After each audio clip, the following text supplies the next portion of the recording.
नमस्कार साथियों, स्वागत है आप सभी का। आज हम लोग शुरू करने वाले हैं एमपीपीएससी मुख्य परीक्षा पेपर 2 पार्ट बी। जैसा कि आप सभी जानते हैं कि हाल ही में एमपीपीएससी ने एक बार फिर से अपने सिलेबस में कुछ बदलाव किए हैं और उन बदलावों के अंतर्गत जो दो सबसे बड़े बदलाव हुए हैं वो है पेपर 2 पार्ट बी समाजशास्त्र। हालांकि पहले भी समाजशास्त्र आपके सिलेबस में था, लेकिन उसका हिस्सा बहुत कम मात्रा में था। लेकिन इस बार एमपीपीएससी ने 150 अंक का केवल समाजशास्त्र का पेपर रखा है। वहीं जो दूसरा सबसे बड़ा बदलाव हुआ है वो हुआ है पेपर 4 पार्ट बी, जहां पर उन्होंने उद्यमशीलता, प्रबंधन, व्यक्तित्व विकास और केस स्टडी वाला जो मामला है उसको जोड़ा है। आज हम लोग मेनली समाजशास्त्र पर बात करेंगे। जैसा कि मैंने टेलीग्राम ग्रुप में भी आपको बोला था कि शुरुआत के 5 लेक्चर सभी बच्चों के लिए फ्री रहेंगे, क्योंकि एक बार बच्चों को भी यह विश्वास हो जाए कि जहां पर हम लोग अपनी फीस भर रहे हैं, क्या वहां पर सिलेबस के साथ न्याय हो पाएगा, क्या बच्चों के साथ न्याय हो पाएगा। तो इसलिए पहले 5 लेक्चर आप सभी के लिए फ्री रहेंगे। पहले लेक्चर में हम लोग समाजशास्त्र के सिलेबस पर बात करेंगे और समाजशास्त्र का एक सामान्य परिचय लेंगे। दूसरे लेक्चर में हम लोग पढ़ेंगे समाजशास्त्र का भारतीयकरण। समाजशास्त्र का भारतीयकरण का मतलब है कि समाजशास्त्र में भारतीयों का क्या योगदान रहा। तीसरे लेक्चर में हम लोग पढ़ेंगे मूलभूत अवधारणा का पहला टॉपिक समाज। चौथे लेक्चर में पढ़ेंगे हम लोग मूलभूत अवधारणा का दूसरा लेक्चर समुदाय। और फिर 5वें लेक्चर में पढ़ेंगे मूलभूत अवधारणा का तीसरा लेक्चर। वैसे 5वां लेक्चर, लेकिन मूलभूत अवधारणा में तीसरा लेक्चर सामाजिक समूह। तो ये पहले 5 लेक्चर आप सभी के लिए फ्री रहेंगे। दूसरी बात, क्लास में आप लोगों को शॉर्ट नोट्स बनाने पर कीवर्ड को कैसे समझना है, कैसे याद रखना है, इस पर फोकस करना होगा। और जो आपको नोट्स मिलेंगे पीडीएफ फॉर्म में वो टॉपिक वाइज रहेंगे। जैसे मान लीजिए कि हमने समाज वाला टॉपिक पढ़ लिया, तो समाज का पीडीएफ मिल जाएगा आपको, और वो पीडीएफ रहेगा 2 नंबर, 7 नंबर और 10 अंक में। जैसा कि हमारा आपका जो पैटर्न है, 2 नंबर में आएंगे सवाल, 7 नंबर में, 10 नंबर में। पहले 3, 5, 11 रहता था। और तीसरी बात कि आप में से जो भी बच्चे इंग्लिश मीडियम में पढ़ना चाहते हैं, क्योंकि अगर इंग्लिश मीडियम में पढ़ने वाले विद्यार्थियों की संख्या कम होगी तो शायद फिर मैं इंग्लिश मीडियम शुरू नहीं करूंगा, क्योंकि इंग्लिश मीडियम का पीडीएफ अलग देना है, हिंदी मीडियम का पीडीएफ अलग देना है।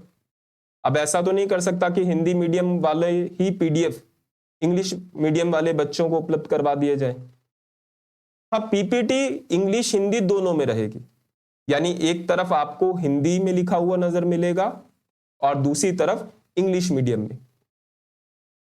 लेकिन जो नोट्स मिलेंगे, जो टॉपिक वाइज पीडीएफ मिलेगी आप लोगों को, वो इंग्लिश और हिंदी की सेपरेट होगी, अगर इंग्लिश मीडियम के विद्यार्थियों की संख्या ज्यादा रहती है तो।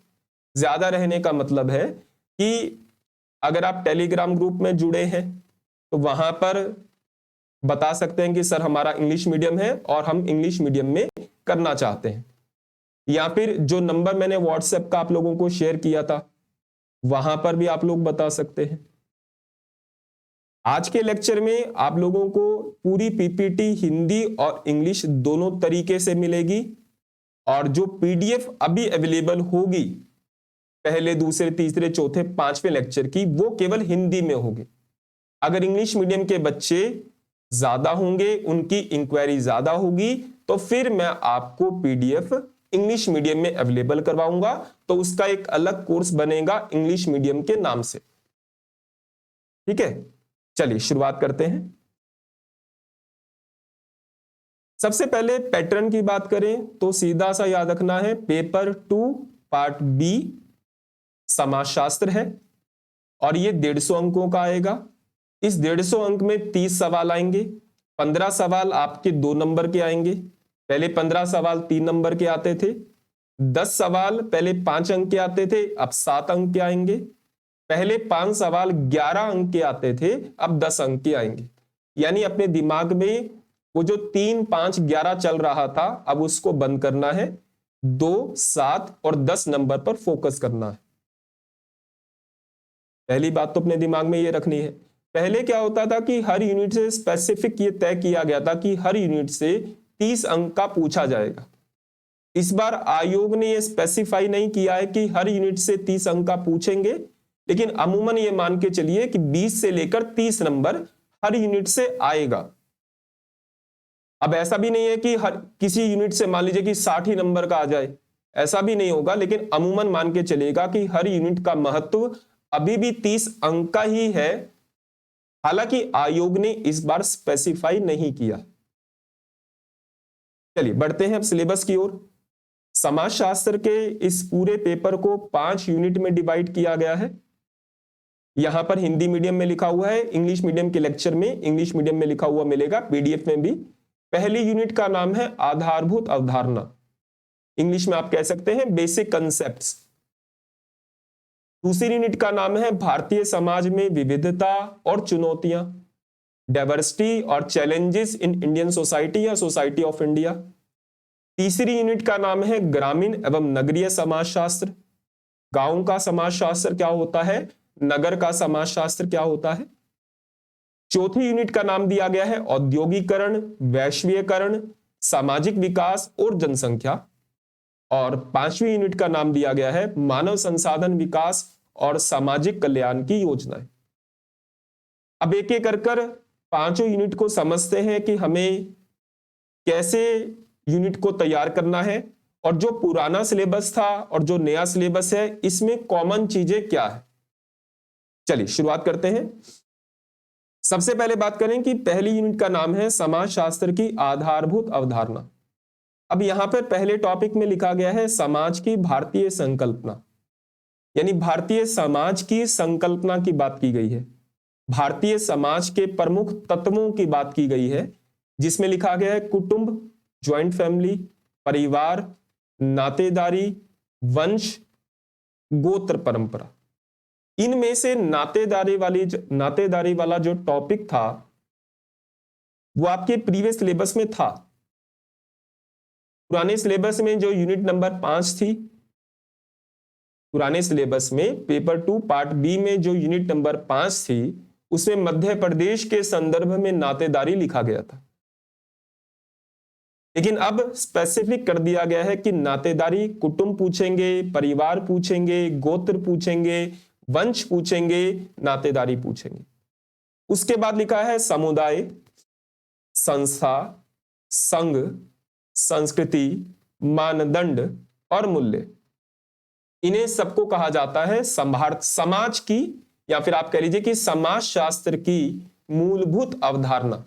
समाजशास्त्र की मूलभूत अवधारणा का मतलब समाज क्या होता है, समाज के बारे में, समुदाय के बारे में, संस्था के बारे में, समूह के बारे में, संघ के बारे में, संस्कृति के बारे में, मानदंड के बारे में, मूल्यों के बारे में, और साथ ही साथ परिस्थिति और भूमिका के बारे में। हालांकि आपके सिलेबस में सामाजिक समूह नहीं लिखा है, परिस्थिति स्टेटस नहीं लिखा है, भूमिका रोल नहीं लिखा है, लेकिन मूलभूत अवधारणाओं में उन चीजों को पढ़ा जाता है। तीसरे टॉपिक का नाम है सामाजिक समरसता के तत्व। ये एज इट इज आपके पुराने सिलेबस में था। सभ्यता एवं संस्कृति की अवधारणा, ये भी पहले था। भारतीय संस्कृति की विशेषताएं, ये भी आपके पुराने सिलेबस में मेंशन था और यहां पर भी मेंशन किया गया है। सामाजिक संस्थाओं में लिखा है परिवार, शिक्षा, धर्म, वर्ण, ऋण, यज्ञ और संस्कार। इसमें वर्ण व्यवस्था और संस्कार व्यवस्था आपके पुराने सिलेबस में थी। आगे लिखा है अनुसंधान, विभिन्न संदर्भ, ये नया टॉपिक है। जाति व्यवस्था ये नया टॉपिक है। आश्रम पहले भी था, पुरुषार्थ पहले भी था। समाज और विवाह पर धर्म और संप्रदायों का प्रभाव ये भी पहले था। तो आप ये कह सकते हैं कि जो आपकी इकाई 1 है में लगभग 40% कह लीजिए या 30 से 40% सिलेबस वही है जो पुराने सिलेबस में था। बाकी 60 से 70% नया सिलेबस इसके अंदर जोड़ा है, जहां पर कुटुंब के बारे में पूछा जाएगा, परिवार के बारे में पूछा जाएगा, वंश के बारे में, गोत्र के बारे में, नातेदारी को थोड़ा डिटेल में पढ़ना होगा। कुछ मूलभूत अवधारणाएं पूछी जाएंगी। समाज क्या है, समुदाय क्या है, संस्था क्या है, संघ क्या है, मानदंड क्या है, मूल्य क्या है। सामाजिक संस्थाओं के अंदर शिक्षा, धर्म, ऋण, यज्ञ, इन सब के बारे में पूछा जाएगा। जाति व्यवस्था अनुसंधान के बारे में पूछा जाएगा। तो इकाई 1 आपकी पुराने सिलेबस में जो यूनिट नंबर 4 थी उससे काफी मिलती जुलती है, लेकिन इसमें भी 60% सिलेबस नया जोड़ा गया है। इकाई अगर हम 2 की बात करें, इकाई 2 में लिखा है भारतीय समाज में विविधता और चुनौतियां, और पहले फिर से लिख दिया है भारतीय समाज की संकल्पना, भारत के लोग, विविधता में एकता। सांस्कृतिक विविधता में लिखा है क्षेत्रीय, भाषाई, धार्मिक और जनजातीय।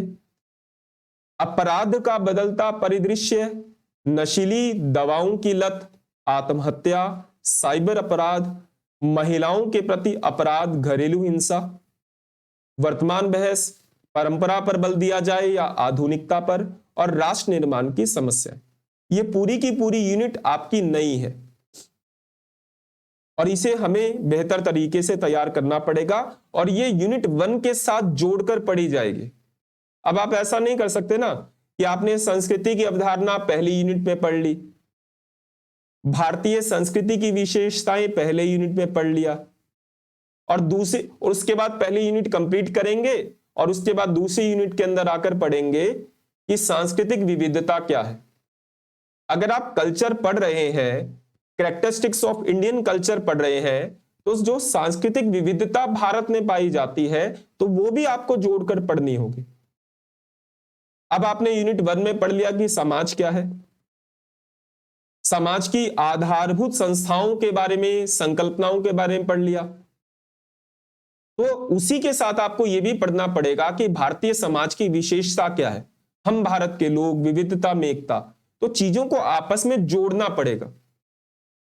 अगर मैं आसान भाषा में कहूं तो यूनिट 1 और यूनिट 2 को हमें साथ में लेकर इंटीग्रेटेड तरीके से पढ़ना है,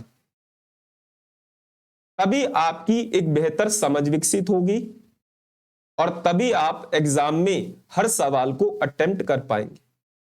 इकाई 3 की अगर हम बात करें, इकाई 3 बिल्कुल नहीं है।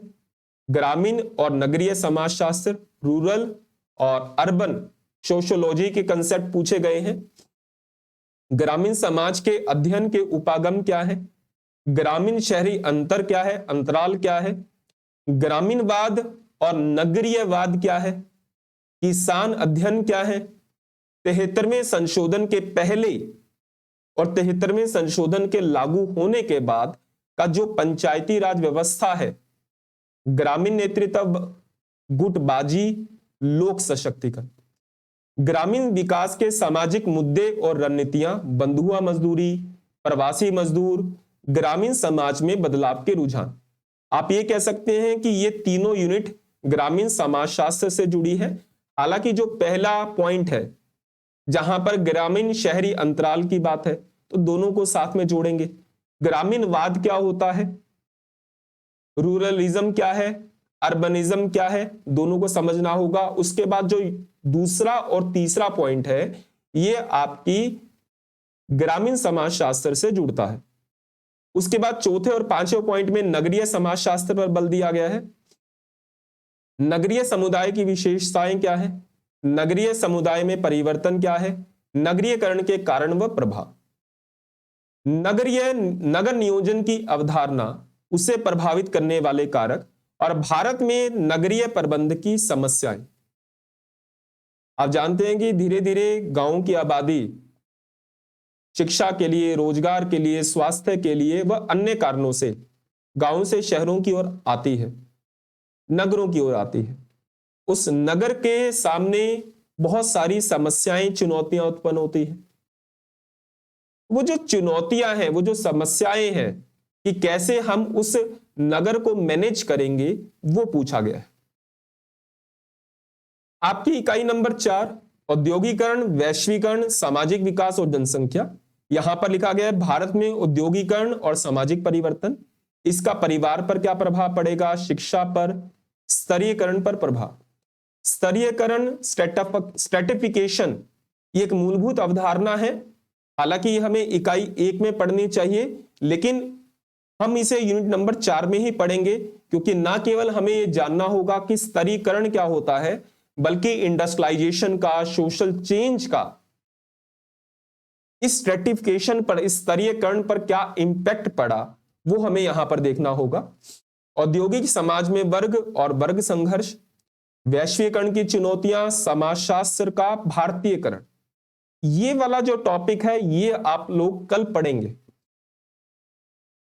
हालांकि ये वाला टॉपिक आपकी यूनिट 4 से जुड़ा है, लेकिन इसे हमें पहले लेक्चर में कवर करना है, क्योंकि जब आप लोग समाजशास्त्र का एक सामान्य परिचय पढ़ते हैं तो आपको यह समझना होगा कि समाजशास्त्र में भारतीयों का क्या योगदान रहा, भारतीय संदर्भ में जानना पड़ेगा।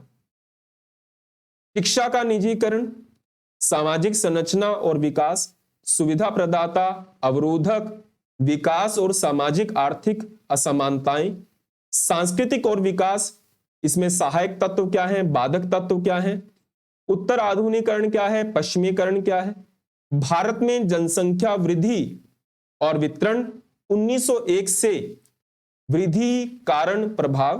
कुछ बेसिक सी अवधारणाएं पूछी गई हैं। प्रजनन क्षमता क्या होती है, मृत्यु दर क्या है, रुग्णता क्या है, प्रवास क्या है, आयु और लिंग संरचना क्या है। इसमें जो आखिरी 2 वाले टॉपिक हैं, इसको आप पुराने सिलेबस के साथ जोड़ सकते हैं। पुराने सिलेबस में जो यूनिट नंबर 5 हुआ करती थी, paper 2 part B unit number 5, वहां पर एक टॉपिक हुआ करता था जनसंख्या। तो जनसंख्या से जुड़ा हुआ ये छोटा सा टॉपिक आपके पुराने सिलेबस से मिलता जुलता है। 5वीं यूनिट का नाम है मानव संसाधन विकास और सामाजिक कल्याण की योजना। इसमें ये वाला टॉपिक आपके पुराने सिलेबस का है, ये वाला टॉपिक भी पुराने सिलेबस का है, और ये वाला टॉपिक भी पुराने सिलेबस का है। नया क्या जुड़ा है, मध्य प्रदेश की लोक संस्कृति और न्यू एजुकेशन पॉलिसी। पहले अब यहां पे ध्यान में क्या रखिएगा कि बेशक न्यू एजुकेशन पॉलिसी लिखा है, अगर हम स्कूल एजुकेशन को पढ़ेंगे और हमें स्कूल एजुकेशन के सामने क्या चैलेंजेस आते हैं, स्कूल एजुकेशन को लेकर गवर्नमेंट ने क्या योजनाएं लागू की है, क्या पॉलिसी है, वो नहीं पता, और हम सीधे न्यू एजुकेशन पॉलिसी को पढ़ने लग जाएं तो भी दिक्कत है। अगर हम प्रोफेशनल एजुकेशन की बात करें तो हमें सबसे पहले समझना होगा कि व्यावसायिक शिक्षा क्या है, तभी तो हम जान पाएंगे कि नई शिक्षा नीति में व्यावसायिक शिक्षा को लेकर क्या प्रावधान है। तो यह है आपकी इकाई 1 से लेकर इकाई 5। हम लोग इकाई 1 और 2 को साथ में लेकर चलेंगे, जहां पर हमारा पहला लेक्चर रहेगा परिचय। परिचय में हम लोग समाजशास्त्र के बारे में एक आधारभूत समझ विकसित करेंगे, और उसके बाद यूनिट 4 का जो टॉपिक है समाजशास्त्र का भारतीयकरण, वो करेंगे, क्योंकि इसको साथ में यहीं पर करना पड़ेगा। आप ऐसा नहीं कर सकते ना कि परिचय, इंट्रोडक्शन आपने समाजशास्त्र का यहां पढ़ लिया और समाजशास्त्र का भारतीयकरण आप चौथी यूनिट में पढ़ेंगे, ये पॉसिबल नहीं है। आपको चीजों को इंटीग्रेट करना पड़ेगा, समझ विकसित करनी पड़ेगी। कई बार आपने सुना होगा टॉपर्स के मुंह से, टीचर के द्वारा, कि सिलेबस याद होना चाहिए। सिलेबस याद होने का मतलब ये बिल्कुल नहीं है कि आपको सिर्फ इतना पता है कि 5 यूनिट कौन सी हैं और 5 यूनिट में टॉपिक कौन से हैं। सिलेबस याद करने का मतलब है कि आप उस सिलेबस को डिकोड कर पाएं। डिकोड करने का मतलब है कि कौन सा टॉपिक किस टॉपिक के साथ जुड़ेगा, ताकि जब दो अलग अलग टॉपिक को जोड़कर सवाल पूछा जाए तो वो आपसे बने। तो यहां पर इकाई 1 और इकाई 2 के सिलेबस को डिकोड किया जा रहा है, जहां पर पहला लेक्चर इंट्रोडक्शन का लेक्चर होगा और इसी इंट्रोडक्शन के लेक्चर में हम लोग समाज शास्त्र का भारतीयकरण पढ़ेंगे, जो आपकी इकाई 4 का विषय है। उसके बाद पढ़ेंगे मूलभूत अवधारणाएं, समाज के बारे में, समुदाय के बारे में, संस्था के बारे में, संघ, मानदंड और मूल्य।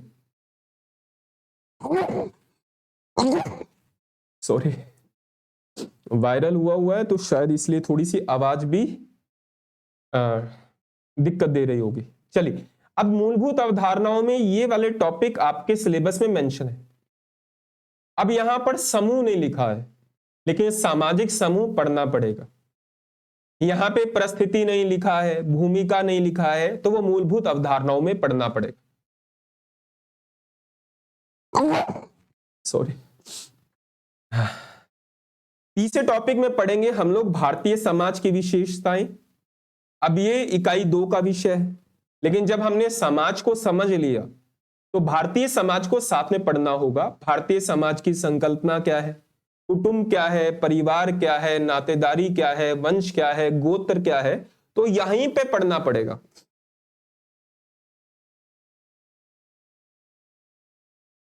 विविधता में एकता क्या है, तो विविधता में एकता, विशेषताएं, ये आपकी यूनिट 2 का विषय है। और भारतीय समाज की संकल्पना, ये पहला विषय यूनिट 1 का, तो साथ में इंटीग्रेटेड के तौर पर पढ़ना।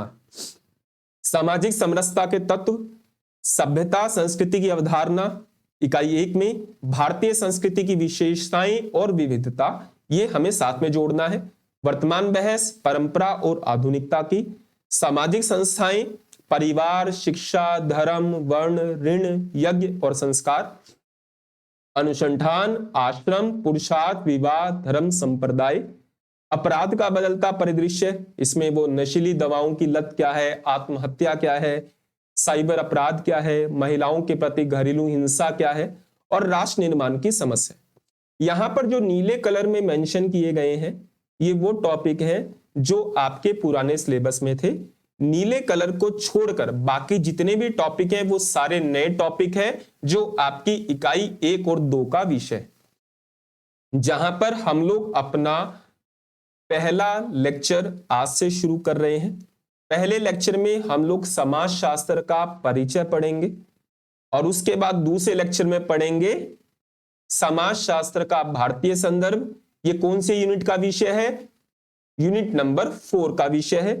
तीसरे लेक्चर में पढ़ेंगे मूलभूत अवधारणा में समाज, फिर समुदाय, फिर सामाजिक समूह, उसके बाद आप पढ़ेंगे संस्था, संघ, मानदंड, मूल्य, परिस्थिति, भूमिका। तो आप ये कह सकते हैं कि आने वाले जो 10 लेक्चर होंगे, उन 10 लेक्चर में आप समाज शास्त्र का भारतीय संदर्भ और मूलभूत अवधारणाओं को कवर करेंगे।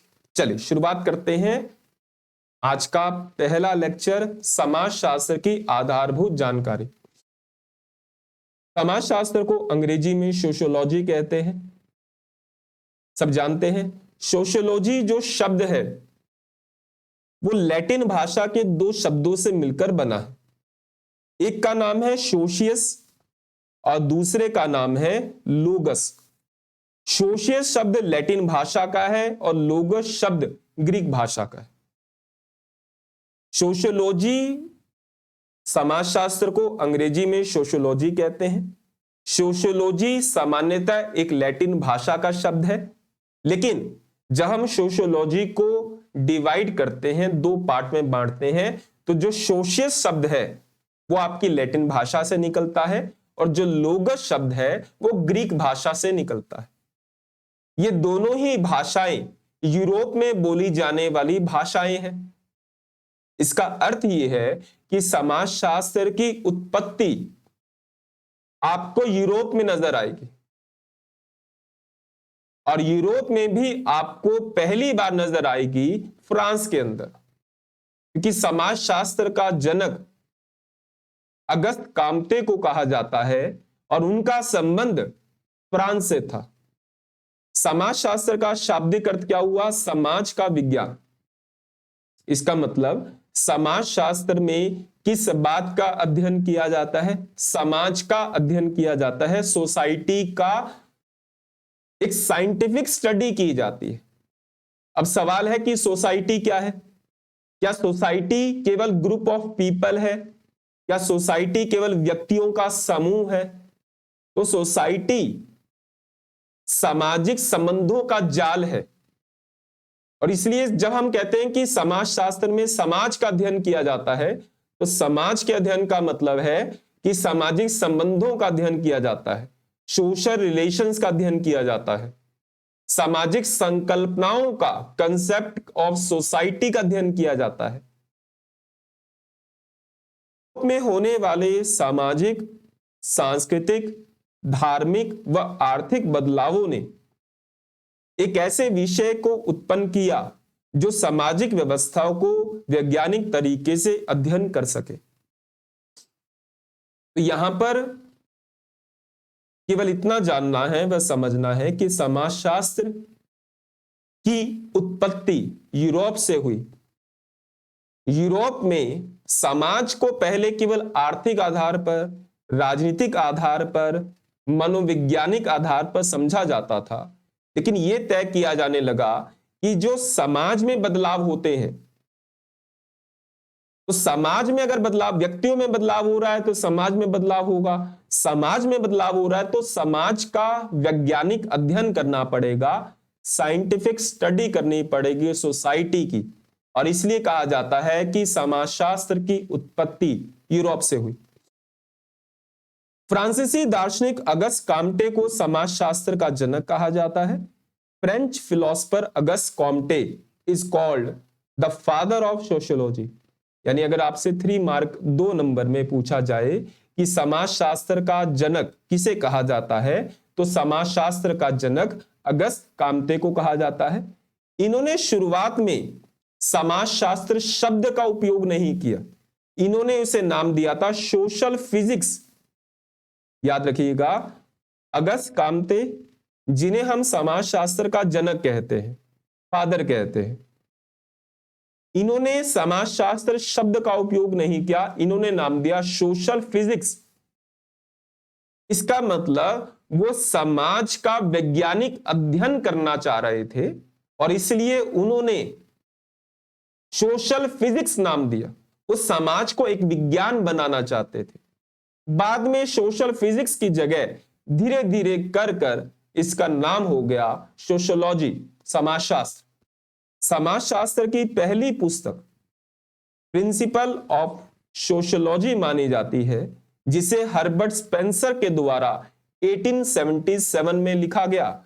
The first book of sociology, principle of sociology was written by Herbert Spencer. समाजशास्त्र का जनक कौन है? Auguste Comte. उन्होंने समाजशास्त्र को क्या नाम दिया? Social physics. सोशल फिजिक्स क्यों नाम दिया? क्योंकि वो समाज को वैज्ञानिक आधार पर विकसित करना चाहते थे, समाज का वैज्ञानिक अध्ययन करना चाहते थे, इसीलिए उन्होंने समाजशास्त्र को सोशो फिजिक्स कहा। लेकिन समाजशास्त्र की पहली पुस्तक किसने लिखी? तो हर्बर्ट स्पेंसर ने लिखी, जिसका नाम था प्रिंसिपल ऑफ सोशियोलॉजी, समाजशास्त्र के सिद्धांत। अब सवाल यह है कि समाजशास्त्र क्या है? तो समाजशास्त्र वह समाज विज्ञान है जो सामाजिक संबंधों का, सामाजिक संस्थाओं का, सामाजिक समूहों का, सामाजिक परिवर्तनों का, सामाजिक नियंत्रण, परिस्थिति, भूमिका आदि का अध्ययन करता है।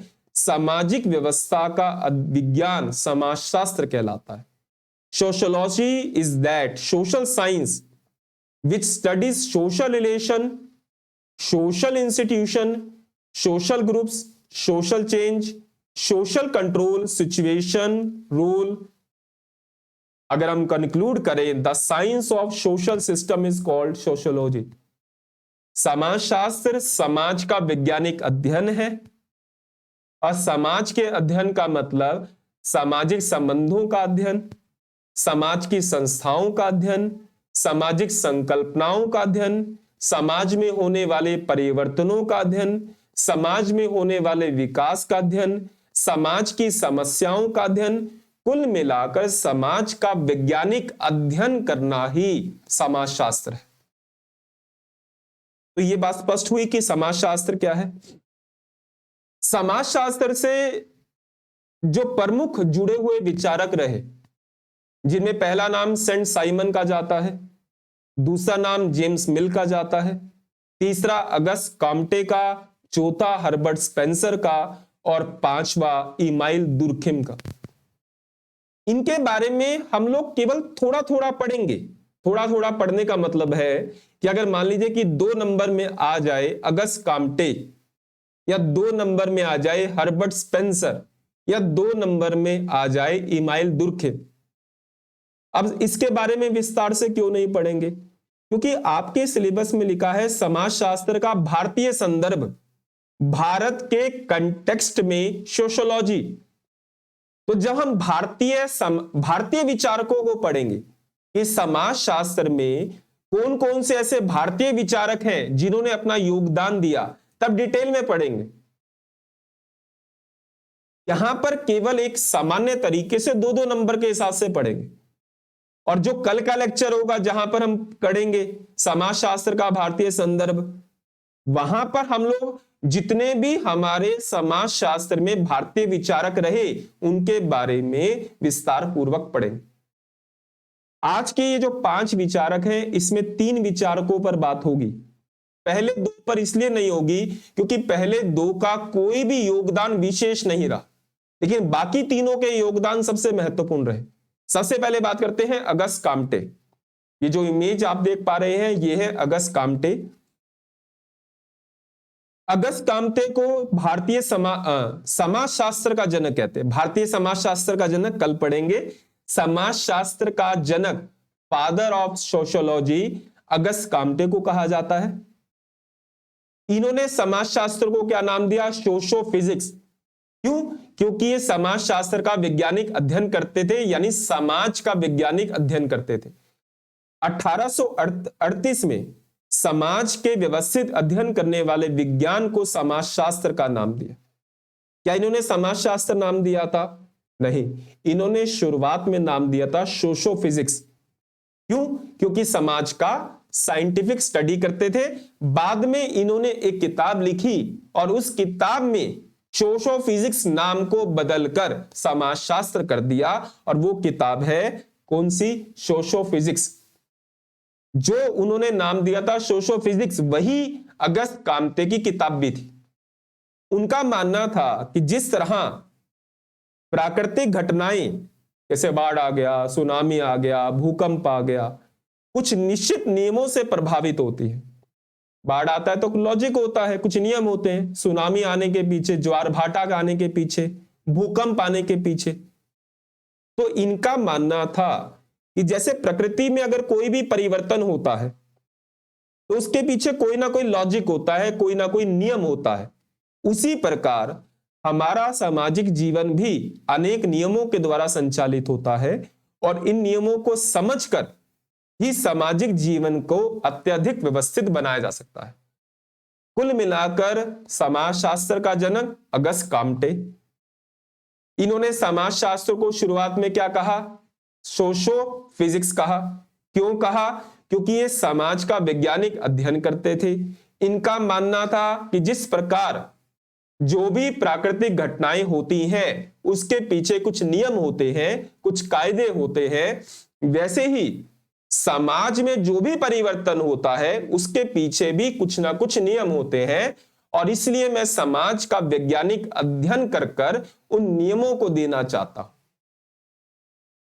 दूसरे विचारक हुए हर्बर्ट स्पेंसर। हर्बर्ट स्पेंसर ने समाजशास्त्र की पहली किताब लिखी, और उस किताब का नाम था प्रिंसिपल ऑफ सोशियोलॉजी। समाजशास्त्र के सिद्धांत। 1877 में 1877 में समाजशास्त्र की पहली पुस्तक लिखने का श्रेय हर्बर्ट स्पेंसर को जाता है और इसके अंतर्गत उन्होंने समाजशास्त्र की प्रकृति के साथ साथ समाज और विभिन्न संस्थाओं की विवेचना की। इन्होंने बताया कि समाज में कौन कौन सी संस्थाएं होती हैं, उन संस्थाओं का निर्माण कैसे होता है, समाजशास्त्र की प्रकृति कैसी है, और यह सब बताया गया हर्बर्ट स्पेंसर के द्वारा। तीसरे विद्वान का नाम है इमाइल दुर्खिम। इमाइल दुर्खिम वे विद्वान हैं जिन्होंने समाजशास्त्र को एक इंडिपेंडेंट, एक स्वतंत्र विषय की पहचान दी। अगर आज स्कूल में, कॉलेज में समाजशास्त्र विषय को पढ़ा जाता है, अगर आज एमपीपीएससी के सिलेबस में या यूपीएससी के ऑप्शनल में सोशियोलॉजी है, तो उसका श्रेय केवल इसी विद्वान को जाता है, इमाइल दुर्खिम। इन्होंने सोशियोलॉजी को एक स्वतंत्र विषय की पहचान दी और इन्होंने समाजशास्त्र को साइंटिफिक रूप बनाया। इन्होंने समाज के कुछ नियम दिए, समाज के कुछ सिद्धांत दिए और उन सिद्धांतों के आधार पर समाजशास्त्र को वैज्ञानिक बनने का अवसर दिया, विज्ञान बनने का अवसर दिया। और इनकी किताब का नाम है समाजशास्त्र पद्धति के नियम, email Durkheim, the rules of sociological method. तो तीन विद्वान, पहला समाजशास्त्र का जनक अगस्ट काम्टे, उन्होंने समाजशास्त्र को क्या नाम दिया? सोशियोफिजिक्स। क्यों नाम दिया? क्योंकि वो समाज का वैज्ञानिक अध्ययन करते थे और समाजशास्त्र को विज्ञान बनाना चाहते थे। समाजशास्त्र की पहली पुस्तक किसने लिखी? हर्बर्ट स्पेंसर ने। क्या नाम था? प्रिंसिपल ऑफ सोशियोलॉजी, समाजशास्त्र के सिद्धांत। और इस किताब में क्या बताया? सामाजिक संस्थाओं, समाजशास्त्र की प्रकृति, उसके सिद्धांतों का विस्तार पूर्वक वर्णन किया। लेकिन समाजशास्त्र को एक स्वतंत्र विषय की पहचान किसने दी? Email Durkheim. ये तीन विद्वान दो दो नंबर में आपसे पूछे जा सकते हैं। लेकिन जब आप लोग भारतीय संदर्भ में बात करेंगे समाजशास्त्र की, तब आपको लगभग 5 से 6 विचारक पढ़ने हैं डिटेल से, क्योंकि वो आपकी इकाई 4 का विषय है, समाजशास्त्र का भारतीयकरण। आज का लेक्चर केवल और केवल सिलेबस को समझाने का था, जहां पर आप इस बात को समझ पाए कि पुराने सिलेबस और नए सिलेबस में कितना अंतर आया है। आप ये कह सकते हैं कि आपका 20% सिलेबस पुराने वाला अभी भी है, 80% नया है, जिसमें इकाई 2, 3 और 4 ये तो पूरी तरह से नहीं है, जबकि इकाई 1 का लगभग 70% हिस्सा नया है और इकाई 5 का 10% हिस्सा नया है।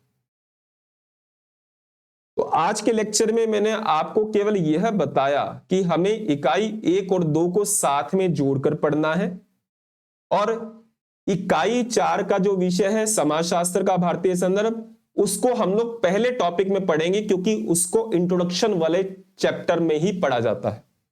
और शुरुआत में मैंने बताया कि हमारे लेक्चर रिकॉर्डेड फॉर्म में होंगे, हर रोज डेली बेसिस पर लेक्चर रिकॉर्ड होंगे, अपलोड होंगे। और इसके अलावा आपके जो भी डाउट्स होंगे, आपकी जो भी क्वेरीज होंगी, आप एप्लीकेशन पर बता सकते हैं, आप मेरे व्हाट्सएप नंबर पर बता सकते हैं जो आपके पास है। अगर नहीं है तो एप्लीकेशन के माध्यम से ले लीजिएगा। लेक्चर जो होंगे उसका मीडियम हिंदी और इंग्लिश का मिक्स होगा। पीडीएफ हिंदी की अलग मिलेगी, इंग्लिश की अलग मिलेगी। इंग्लिश की अलग तब मिलेगी जब इंग्लिश मीडियम के बच्चों का एडमिशन होगा, ज्यादा होगा, कम से कम 10 बच्चे होंगे तब जाकर होगा। हिंदी मीडियम के तो लगभग सारे बच्चे हैं। तो कल जो आपका पहला लेक्चर होगा, जहां पर हम लोग समाजशास्त्र का भारतीय संदर्भ पढ़ेंगे, तो कल हम उसको बाइलिंगुअल फॉर्म में पढ़ेंगे, हिंदी इंग्लिश, यानी इंग्लिश में। पीडीएफ आपको हिंदी में अवेलेबल करवाऊंगा कल। इंग्लिश में तब होगा जब इंग्लिश मीडियम के बच्चे होंगे। और जो भी डाउट होगा आप लोग पूछेंगे, फिर हम लोग गूगल मीट के माध्यम से क्लास को, केवल वो गूगल मीट पर जो क्लास होगी उसको, उसका संदर्भ केवल इतना होगा कि जो भी आपके डाउट्स हैं मंडे से लेकर फ्राइडे सैटरडे तक जो भी क्लासेस रहती हैं उसमें जो भी आपके डाउट है वो हम लोग सैटरडे या संडे एक दिन डाउट क्लास में गूगल मीट के माध्यम से हल करेंगे। ठीक है, तो ये था आज का लेक्चर। हम लोग मिलते हैं कल के लेक्चर में, जहां पर हम लोग समाजशास्त्र का भारतीय संदर्भ, इंडियनाइजेशन ऑफ सोशियोलॉजी को पढ़ेंगे। ठीक है, कोई भी क्वेरी हो तो आप लोग पूछ सकते हैं। जय हिंद, जय भारत।